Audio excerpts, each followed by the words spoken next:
Hello, everyone, and welcome back to the Old Hunt, where we are still celebrating 10 years of Bloodborne. Last time, we went to Cainhurst, and we learned a little bit about the Vile Bloods, and we sort of switched our weapons setup.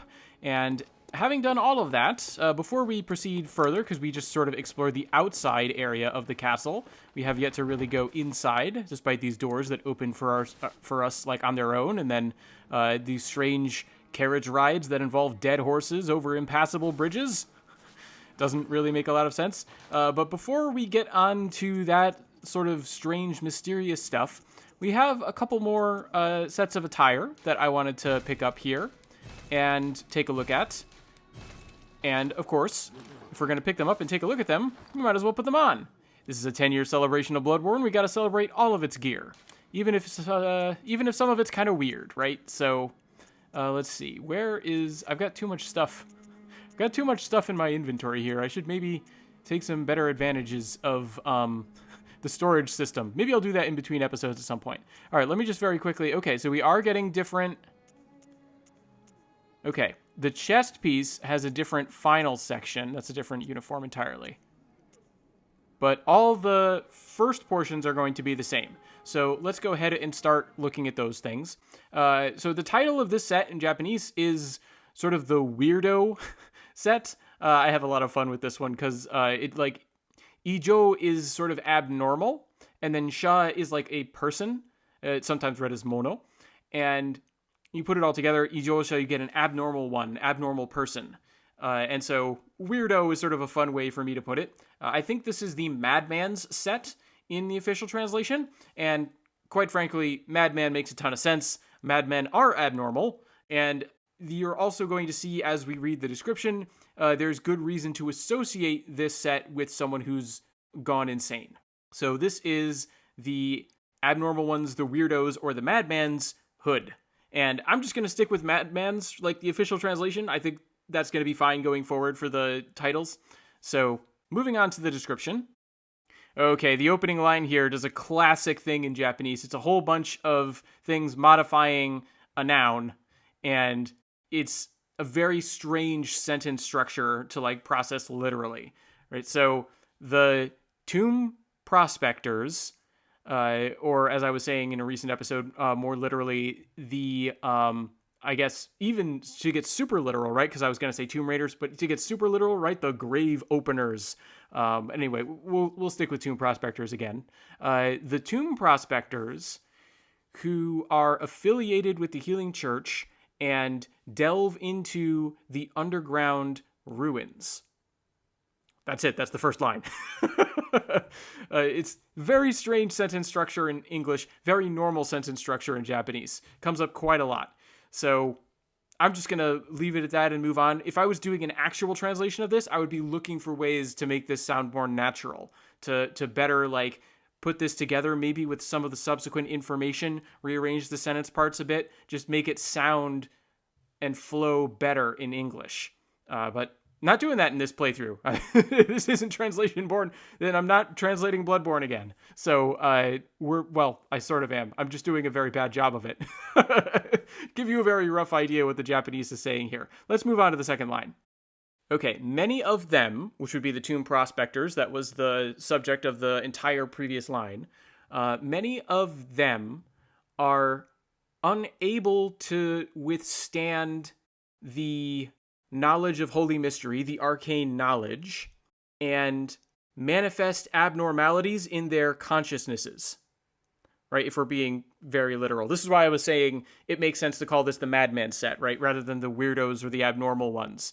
Because they've gone abnormal, but what's gone abnormal is their mental state, as we're seeing from the description here, right? So again, makes total sense that you would translate this as the Madman's hood or, whatever particular piece of attire we're looking at. So all of that makes sense. And we're getting further confirmation here. When people delve into the underground ruins, they go insane, right? Like if they're unable to bear the like weight of the holy knowledge, right? If they're I don't know, I was going to say the frenzy gets too much of them, because, that definitely has a bad effect on us, but I don't necessarily know if it's like the mechanical aspect of frenzy with all that tied together, but they can't, right? They can't stay sane. Something about that place drives them mad, and the arcane knowledge within. Is that another allusion to the presence of the Great Ones? Possibly. The idea of, the arcane as opposed to the Great Ones, right? I don't think they're supposed to be fully synonymous, so there's a little bit of wiggle room there. Anyway, let's move on to the sort of central section, this one last sort of shared line between all of these pieces of attire. Oh, very simply, this is the attire of one of those abnormal ones, right? One of those people who manifested the abnormality in their consciousness, right?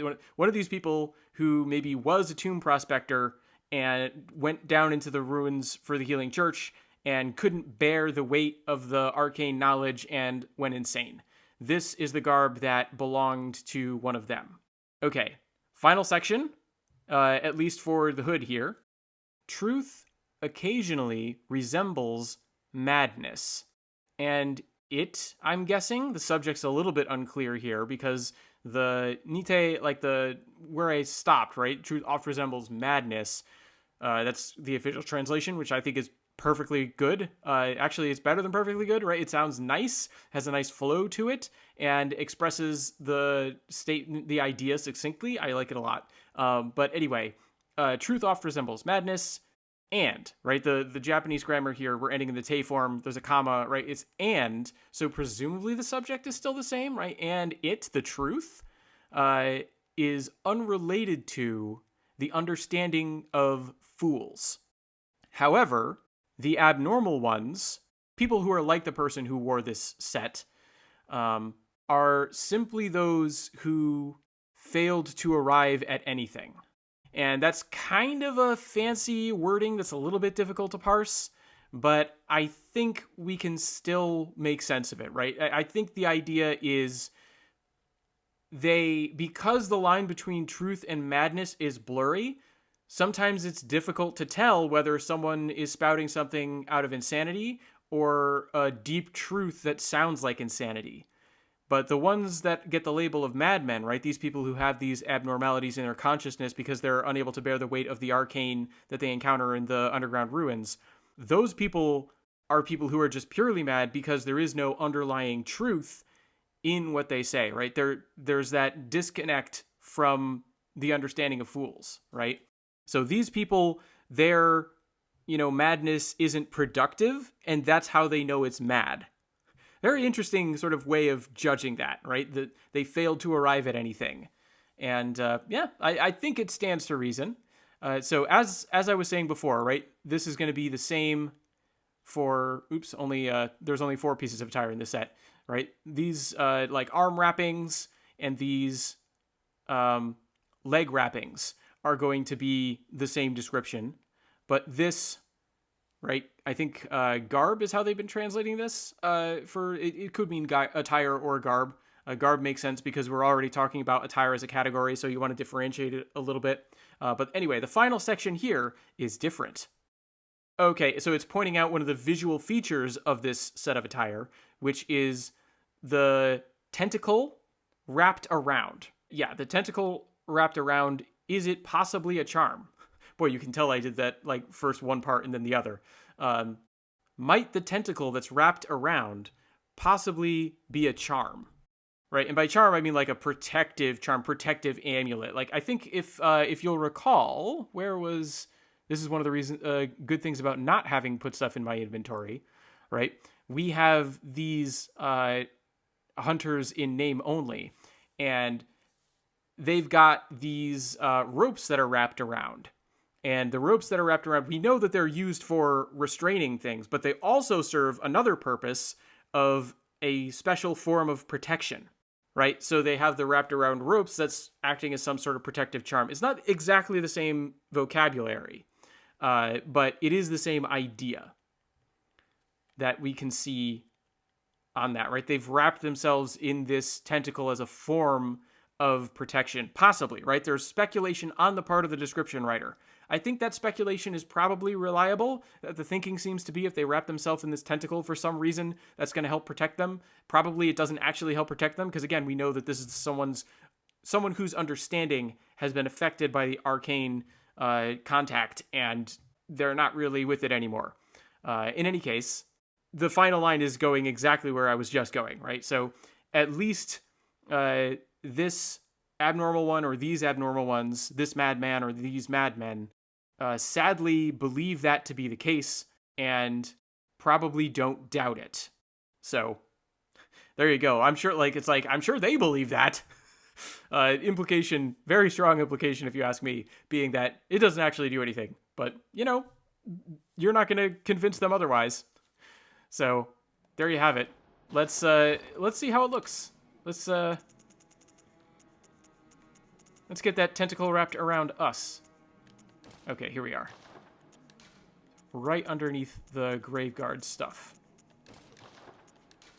Sort of appropriate, because the Graveguard set bears another sort of similarity. Probably on purpose, right? I think the reason this whole hooded look with stuff like that they're wrapped around and sort of tattered, not so well-kept appearance, it's not like a one-to-one visual similarity, but there is enough visual continuity between this and the Graveguard set that I think you can draw a connection, and that stands to total reason. The Graveguard of the Forest is someone who we know encountered the Eldritch Truth and went insane, right? That's just part of their background. So the Graveguard is another form of this exact type of madman, except they weren't affiliated with the Healing Church. They were a servant of Willem of Bergenworth. So different time, but same effect, and similar, although, again, not exactly the same, clothing as a result. So that's pretty cool. Anyway, now that we're all garbed up like a madman, let's go to a very very fancy castle. I forget which gravestone it is. I think it's the 4-in-1? Nope. What is this? The Frontier one? Okay, let me just... The hidden one. Oh, of course. Yeah, because Cainhurst is impossible to get to. Of course it's the hidden gravestone. I should have known. Anyway, we're off to Castle Cainhurst, and we're going to step inside. I'll see you again shortly.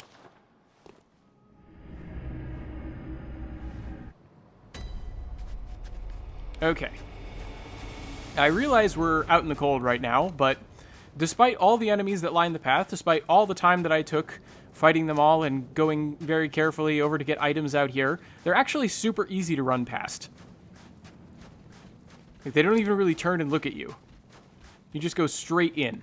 So now that I've done that little bit of exploration up front in the last episode, we don't have to worry about that anymore. And I'm just going to be a little quiet here. And you can hear weeping all around you. Now, I can't remember if we saw ghosts, like actual appearing and disappearing ghosts in the Chalice dungeons, if that was part of what I caught on camera. I think we saw the Pilgrim who's like a white shining figure that's a lot like a ghost. But there are actual ghosts in the Chalice dungeons that will like appear and disappear. The weeping that we're hearing right now, the sort of disembodied weeping of women,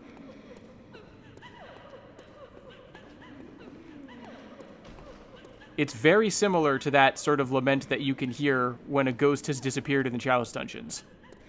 Again, I think it's supposed to get at the idea of history repeating itself. Also, of course, right, we know that this castle was the scene of a slaughter, right? Logarius and his executioners showed up, and they did a cleansing.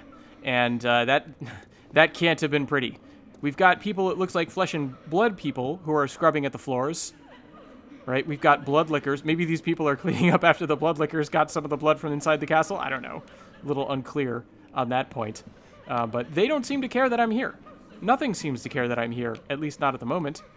So I think as soon as I pick up an item, that's going to change. But I want to sort of preserve that, state of people not caring that I'm here for a little bit. I'm going to be in a different position than the main hall when I get people after me. Actually, I think maybe I can attack these people who are cleaning the floors. Let's find out. They will definitely attack me later if I don't attack them now. Is that going to turn the other servants against me? I don't know. Okay. Doesn't seem to have put them all on high alert, which is good. I'm still Gonna avoid picking up items. Just because I prefer to be on the far side of the room here before I do that. Is there any other... Actually, I think there's someone over here. Because if the servants aren't going to revolt on me at this point, yeah, I want to make sure I'm dealing with them before I deal with any other battles that I might have to take part in. Okay, not dropping anything for me. It's probably good. I don't know if the drops count as, like, picking up items, but if that enemy had dropped something, I absolutely would have picked it up. Okay. And, oh, there's one more over here. There we are. Okay. Now, this place has... We've dealt with one set of enemies. And it's time to summon the ghosts. Ooh, it was Bloodstone Chunk. Very nice. Okay, I don't want to knock you off there.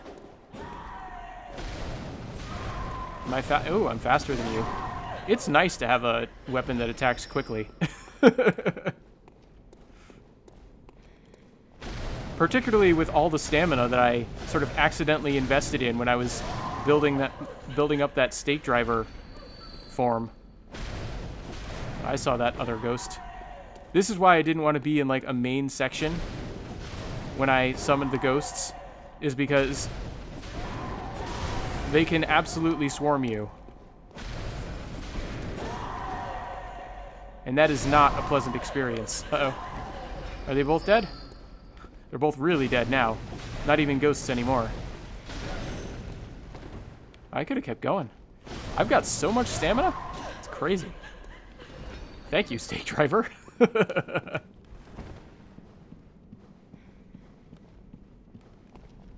It's a pretty cool look for the ghosts, because they're, like, completely invisible when they're far away.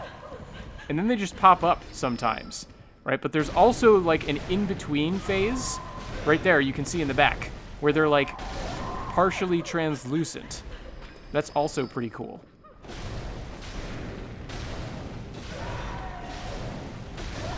I have to say, as effective as this weapon is, just hitting R1 over and over and over again is getting a little bit old. Just for some variety.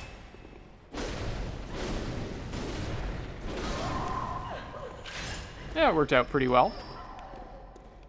Should actually pay attention to some of the damage numbers, maybe. Alright, now we're going to go back down to the main floor. I realize this is kind of tedious, but I don't like to leave enemies behind me. Probably could afford to do it. I wanted to get a little bit of experimentation in here. Alright, 6 strikes, 849.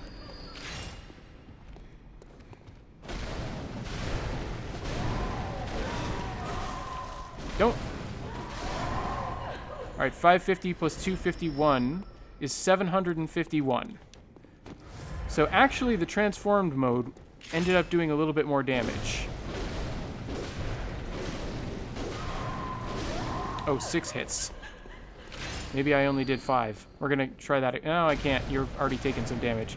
Alright, so what I'm going to do with you is I'm going to test my bullets again. Okay. As I thought, my arcane shot is not broken at this point. Which is probably pretty good, because it's not really that great to be playing around with a weapon that's totally broken. Oh, and here we are. Here is the Rider Palash. I will read the description of that later. But, oh, I missed a servant. Alright. Now you're no more.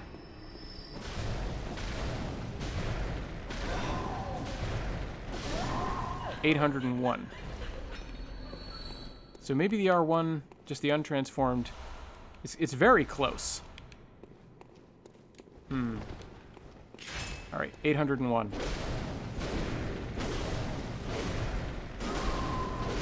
$821. Yeah, it's very close. But the transformed form does do a little bit better. And just to finish the thought I was saying about the sort of cheapness of relying on the arcane shot, like, I have the idea that that'll be sort of a fun gimmick, but I'm not convinced. Like, I'm already tired of just hitting this R1 over and over again. Now, granted, if I was doing the, like, busted arcane shot, I'd be doing a ton of damage, and it's always fun to do a ton of damage. But I don't know, I feel like that would get old too. And it's not like it would have the knockback of the stake driver.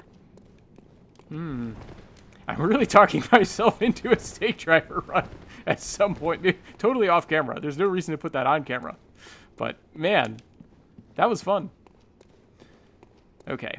I'm going to scan the room for items here. Don't want to miss anything. I don't think I've missed anything. But you know me by now. I'm a completionist. I gotta make sure I get stuff. Okay. I don't think we're missing anything.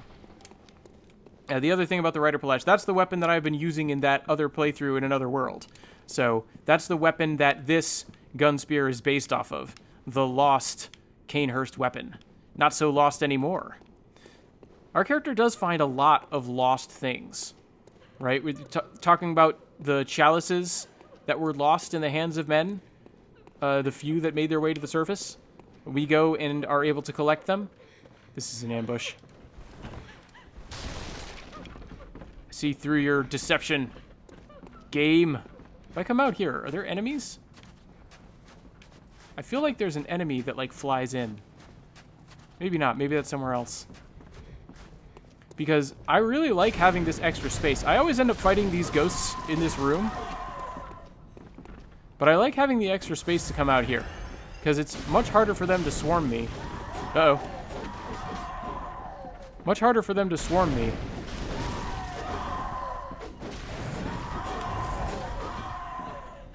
If I've got that extra space to retreat to. Nice to get some, like, multiple enemies lined up in an attack.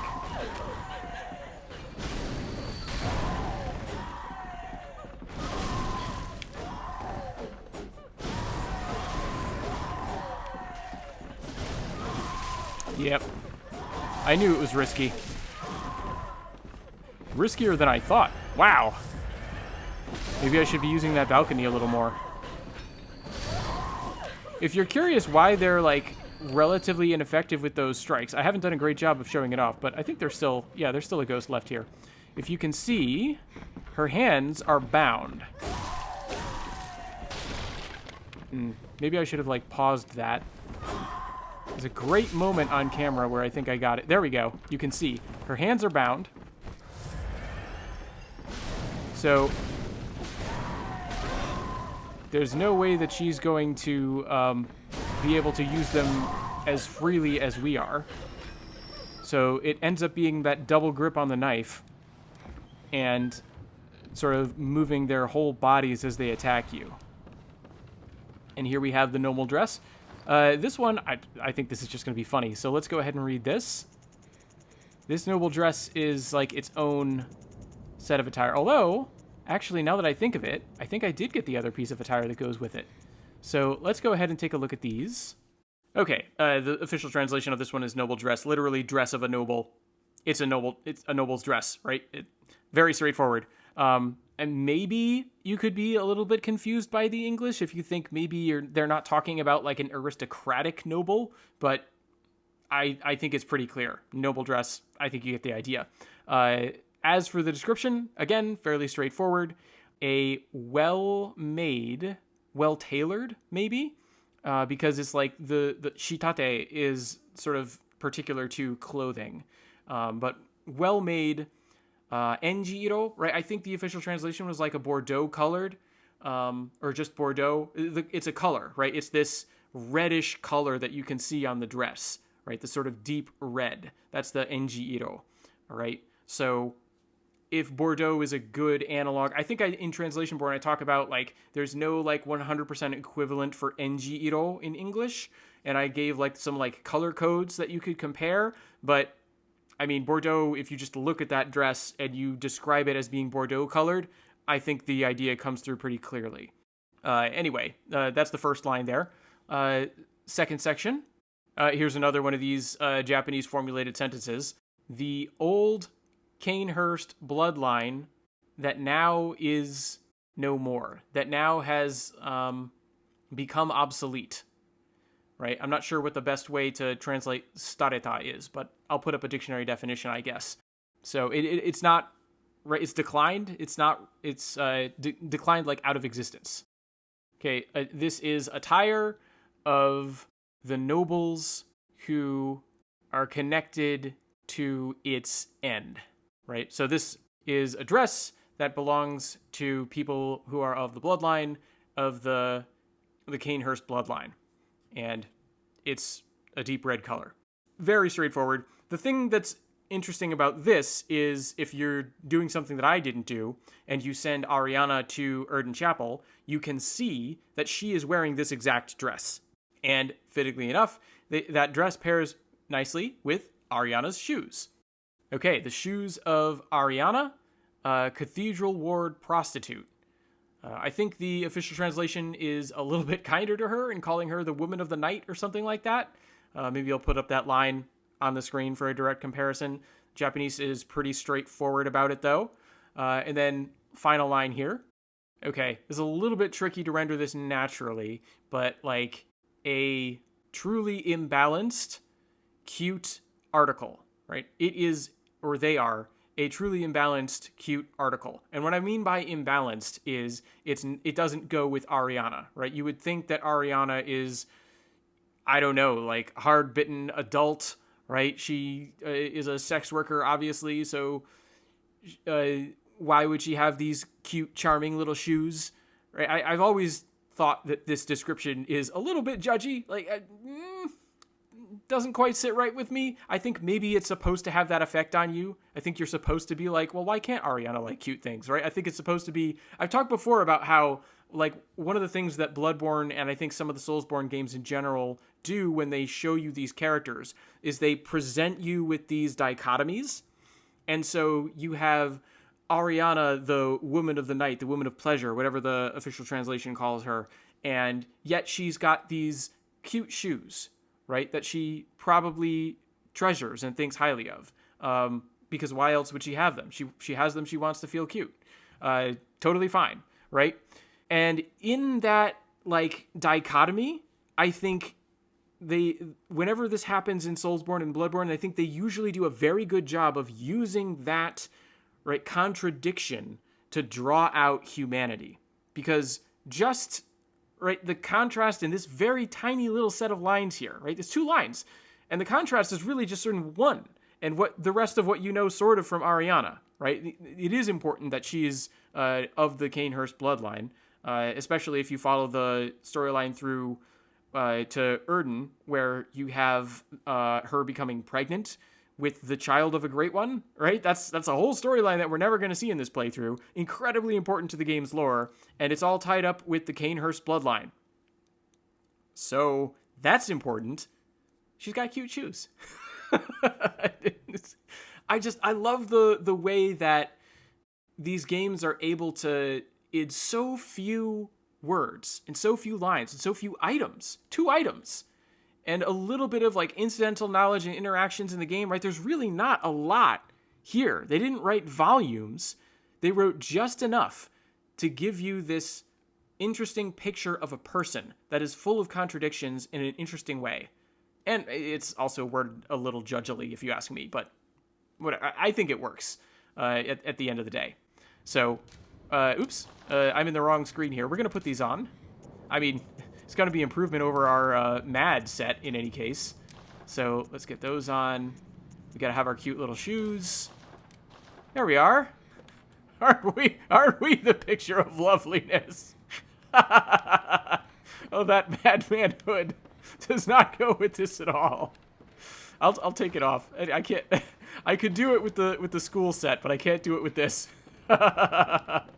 Okay. Back to forward progress in the castle. You know what? I'm bored. Let's do this. I'm gonna run forward and stab you. Oh, good. That also does a lot more damage. Yeah, I see you there. Was that half their HP? Oh, so much better. So much nicer than tapping R1 forever.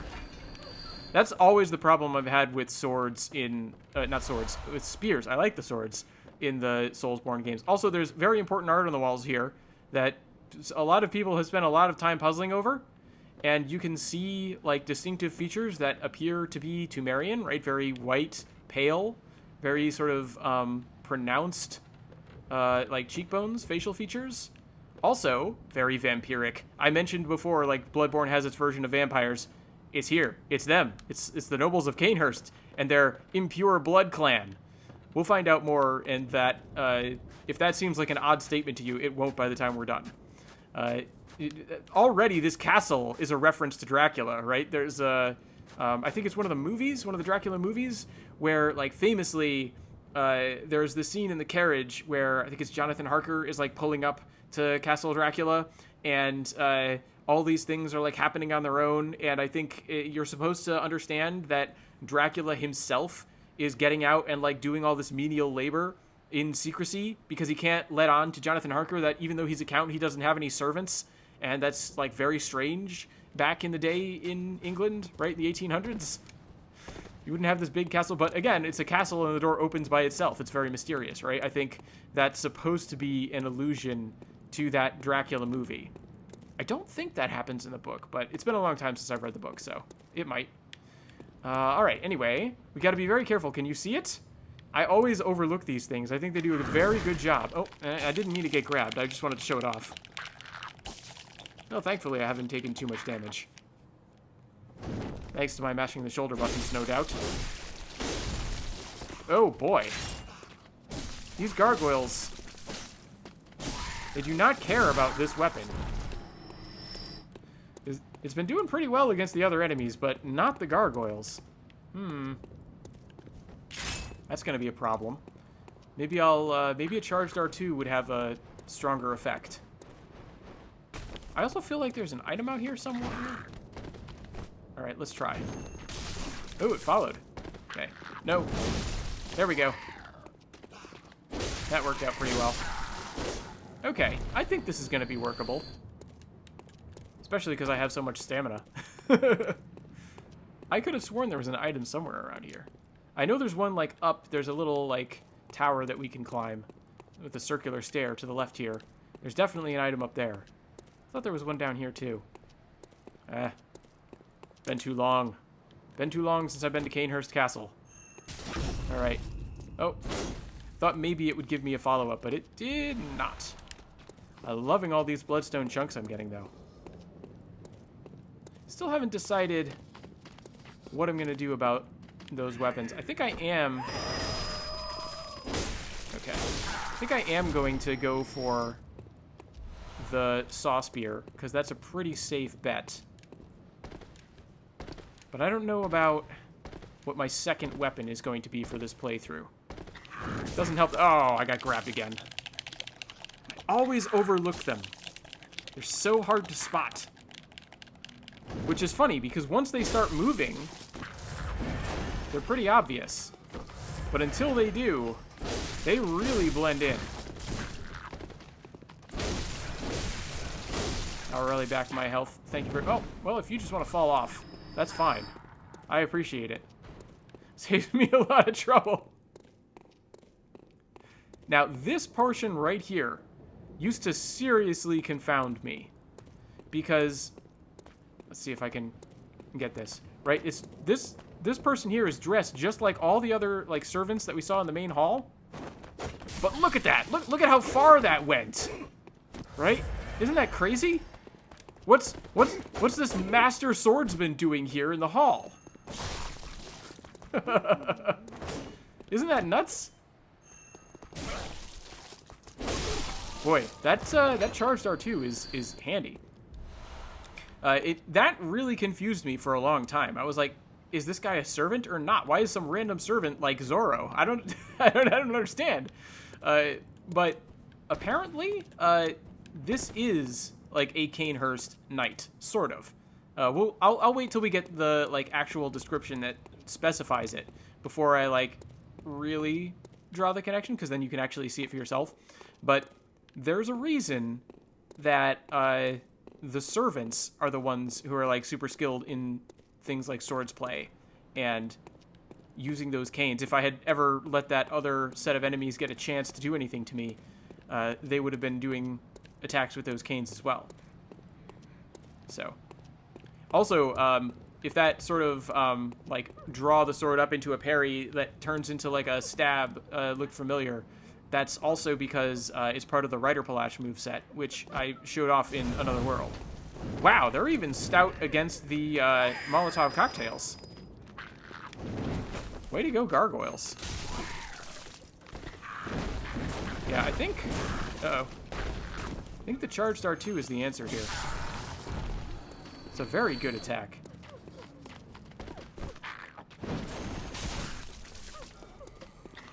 Yeah, once more. And then turn that into an attack. Oh, it takes a little time. Either that or I ran out of stamina.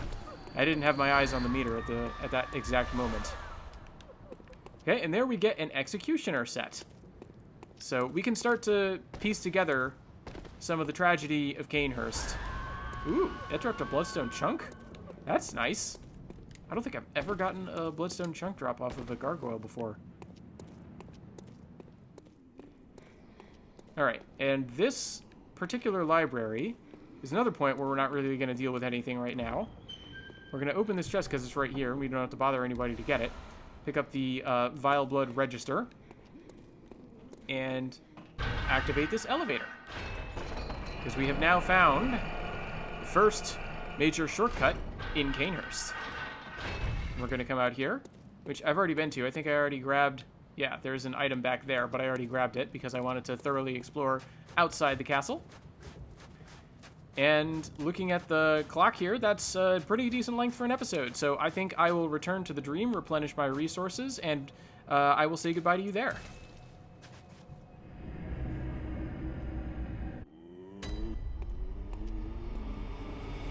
Boy, it really feels like I'm picking up a lot of stuff again right now, doesn't it? Right? I've gotten the noble dress in short order. I mean, I've had Ariana's shoes for a long time. I just haven't put them on because they didn't go with anything, and they do go with this dress. And as you can see, right, you can't really see them. This is a nice little detail, right? You can see them when you move around a bit. But Ariana, when she's dressed and you're talking to her in, say, the Cathedral Ward, she's just wearing this dress as far as you know. You can't really see the shoes underneath, so you have this hidden... It's almost emblematic, right? You have the hidden cute side to Ariana under the dress the whole time. Interesting.